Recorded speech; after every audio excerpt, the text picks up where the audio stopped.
Olá, galera da EJA, Modular, fase 2. Hoje, eu aqui mais uma vez, né, a professora Eva Vilma, e hoje o nosso tema é as origens do Estado brasileiro. Nossa aulinha de hoje é História.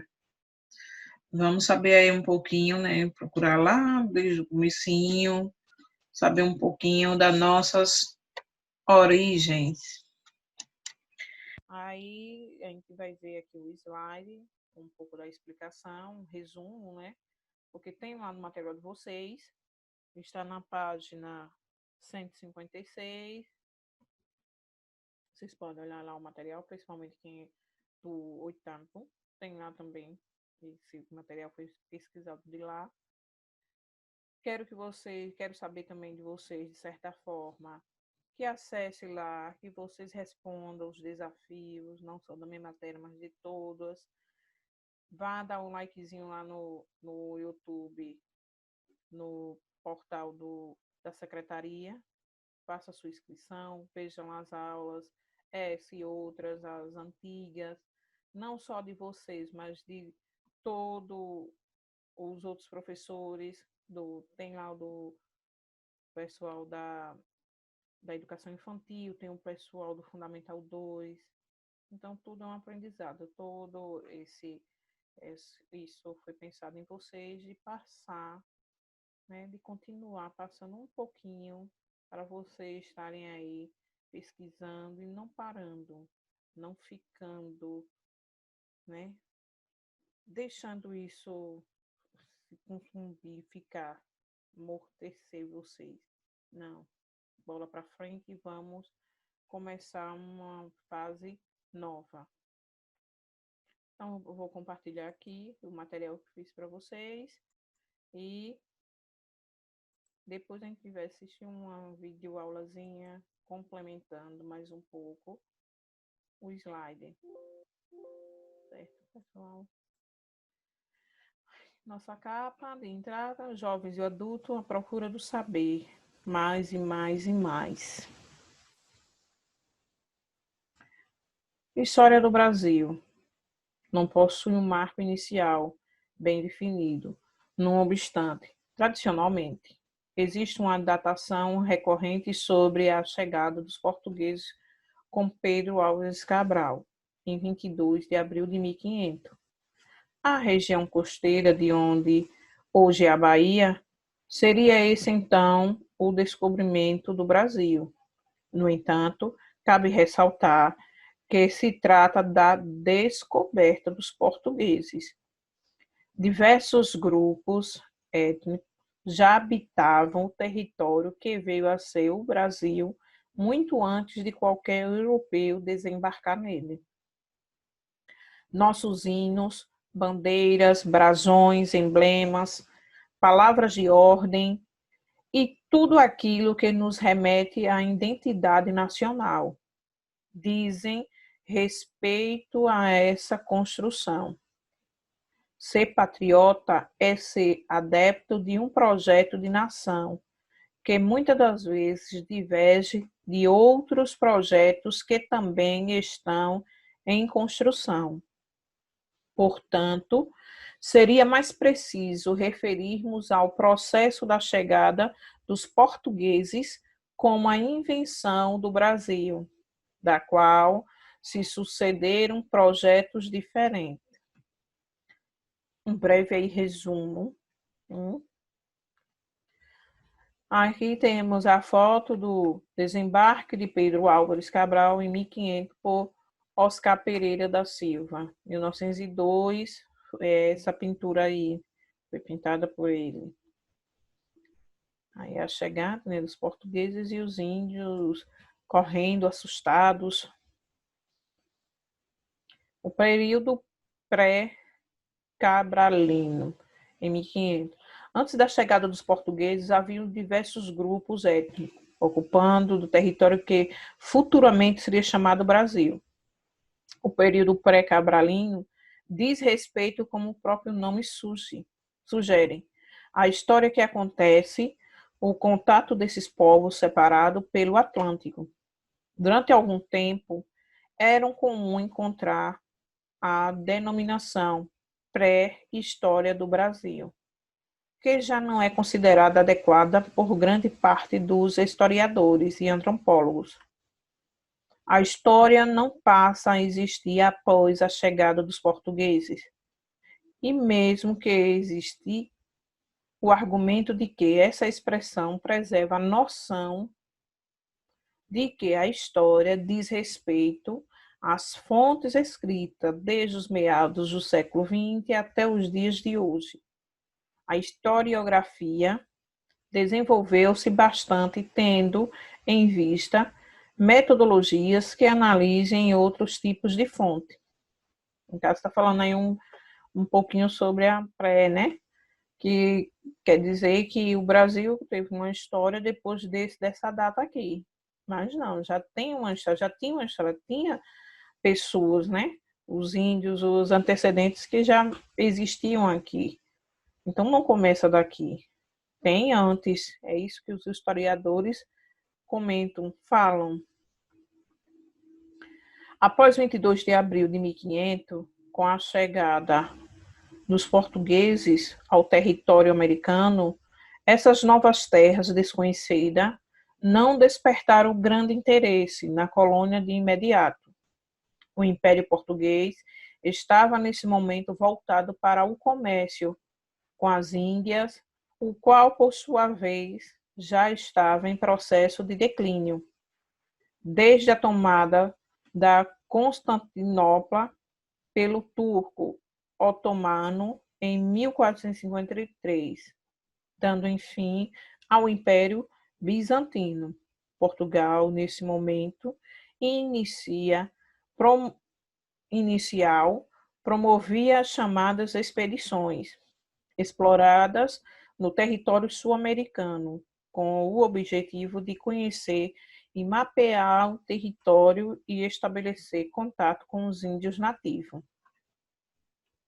O principal produto extraído dessas terras, até então, era uma árvore nativa da Mata Atlântica, que passou a ser chamada de pau-brasil.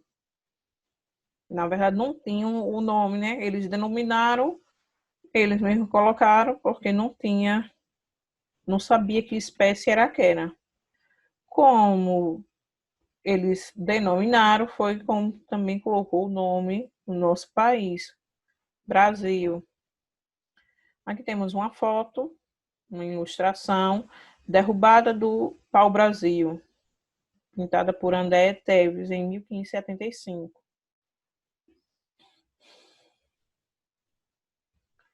Pré-colonial, em 1530, Portugal envia Martim Afonso de Souza como chefe de uma expedição colonizadora. Sua missão era combater os traficantes franceses que preocupavam a coroa. Estabelece alguns núcleos de povoamento na região litorânea e busca metais preciosos. Para isso, foi Afonso de Souza designado capitão-mor, o que lhe acumulava a função de exercer a justiça civil e criminal, distribuir senhorias, reivindica terras que, em nome do rei, nomeia funcionária para a administração colonial.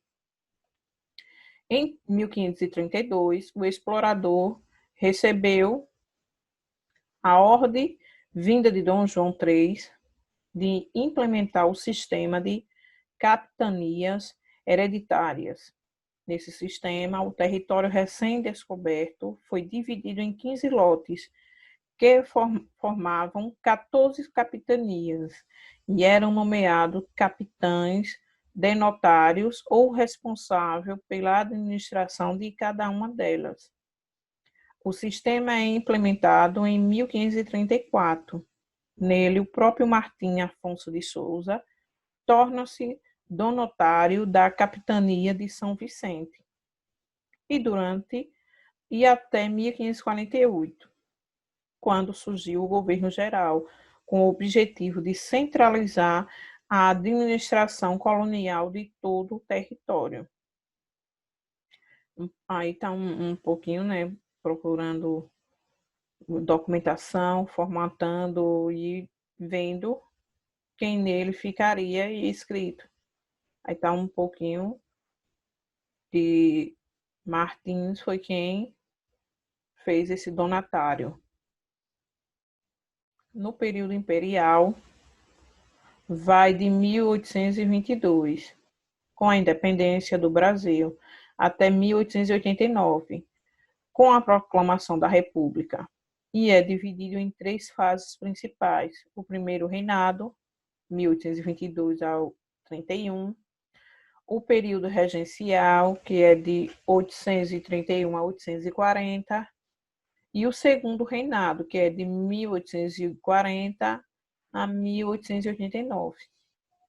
Embora, desde 1815, que o Brasil torna-se Reino de Portugal, Brasil e Algarves, como consequência direta da transferência corte para o Rio de Janeiro. Aqui no primeiro reinado, vamos ver um pouquinho o que é que fala do primeiro reinado. Ícone da independência brasileira foi Pedro de Alcântara, o quarto filho de Dom João VI, que após esse processo torna-se o primeiro imperador do Brasil, assumindo a alcunha de Pedro I do Brasil, diferentemente de seu pai, Pedro I. Admirava os ideais iluminista, defendia ideias liberais, como a abolição da escravatura e liberdades individuais. Aqui temos uma antiga bandeira, era assim, a construção de símbolos nacionais é a parte fundamental de um Estado-nação. Assim foi com o Brasil, após tornar-se independente. A nossa bandeira era assim, com a coroa, né? Tem esses aspectos, com esse brasão da coroa. Muito bonita. No período republicano, a República Brasileira, período sobre o qual o país ainda está em vigência, pode ser dividida da seguinte forma: Primeira República, República Velha, em 1889 a 1930, governo provisório, foi no período de 1930 a 1934, constitucional de Vargas, 1934 a 1937, Estado Novo, 1937 a 1945, Quarta República, 1945 a 1964, que veio aí a ditadura militar em 1964 a 1985. E a Nova República em 1985 até os dias atuais. É importante destacar que, mesmo diante do sistema republicano, o Brasil possui historicamente sérias dificuldades em manter-se sobre o regime democrático. Durante esse período, foram promulgadas outras 6 constituições, sendo 2 delas a de 1937, do Estado Novo, e a de 1967, da ditadura militar, de caráter fortemente autoritário. Vamos aí recordando, né, um pouquinho a nossa história, que muitos sabem. A bandeira do Brasil agora, República, indica as cores da bandeira do Império. O verde representa a dinastia dos Bragança e o amarelo a dos Hamburgos. Nossa bandeira agora atualmente. E agora vem o nosso desafio. Agora vamos colocar em prática tudo o que aprendeu. Você sabe como se deu a povoação da região em que vive? Quando surgiu a sua cidade? duas perguntinhas facinhas, facinhas. E é relacionada à nossa terrinha. Você sabe como se deu a povoação da região onde você vive, em que você vive? Onde é que você mora? Onde é a sua cidade? Quando surgiu a sua cidade? Quero o relato aí dessas duas perguntas. Vocês vão reenviar para mim também.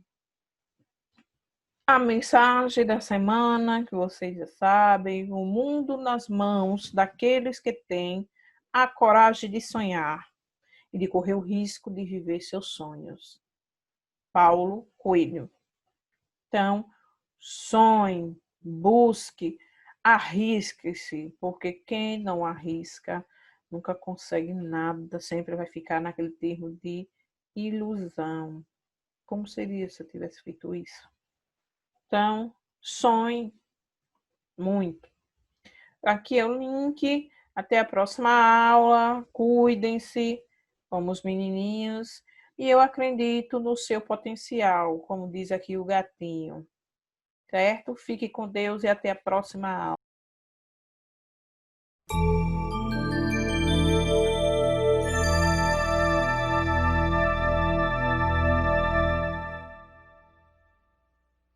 O que é Estado?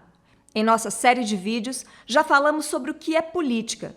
Os seres humanos vivem em grupos e, portanto, precisam se relacionar, resolver conflitos, tomar decisões, ou seja, fazer política. Também já falamos sobre as formas de organização política dos grupos, no vídeo O que é democracia. Vimos que há sempre alguém que fica responsável permanentemente por tomar decisões que valem para todos. São as pessoas que exercem o poder com o aval dos cidadãos, para facilitar a vida em sociedade. E foi assim que começou a surgir o Estado, tema deste vídeo. Ele é resultado da necessidade de se encontrar uma forma de organizar a combinação das vontades de cada um com a vontade do grupo. Ou seja, o Estado existe para organizar o mundo da política. E o que isso quer dizer? Que a política é anterior ao Estado e que, por isso, ele só existe por causa dela. Para poder exercer esse papel mediador entre o individual e o coletivo, o Estado precisa então ser soberano, ter o poder maior, a última palavra. Só assim ele tem condições de garantir um equilíbrio entre a vontade e o direito de cada indivíduo e a vontade e o direito de todos. Sendo um poder acima de todos os outros poderes, o Estado tem o dever de garantir a ordem necessária para a segurança e a tranquilidade dos cidadãos. Foi por isso que o importante pensador político, Thomas Hobbes, disse que o Estado é o poder soberano. Podemos dizer que ele é o produto de um povo que habita um determinado lugar e que define um conjunto de regras para a sua convivência. Para que exista um Estado, é preciso, então, uma unidade de comando, onde ele é o poder soberano, uma territorialidade ou o lugar em que ele acontece, e ainda um grupo de pessoas que assume o compromisso de respeitar normas válidas para todos, como as constituições e as leis que conhecemos. Agora, é importante não confundir Estado com governo, porque o governo é constituído pelas pessoas que ocupam, por um tempo, as posições e os cargos do Estado. Reis, presidentes, governadores, por exemplo. Mas o Estado existe para além dos governos. Os governantes entram e saem, mas o Estado permanece sempre. Os governantes, aqueles que tomam as decisões pelo grupo, passaram a ser conhecidos como políticos, porque se ocupam da arte do governo, como dizia Aristóteles. De algum modo, todo governante se relaciona e presta contas à sociedade que governa, porque ele está justamente inserido em um Estado, que incorpora as regras pelas quais se pode governar. Além dos governantes, que são os políticos, o Estado desenvolveu uma estrutura para viabilizar as várias necessidades coletivas da sociedade. E essa estrutura recebe o nome genérico de burocracia, que será tema de um dos próximos vídeos. As pessoas que atuam na burocracia do Estado são os servidores públicos.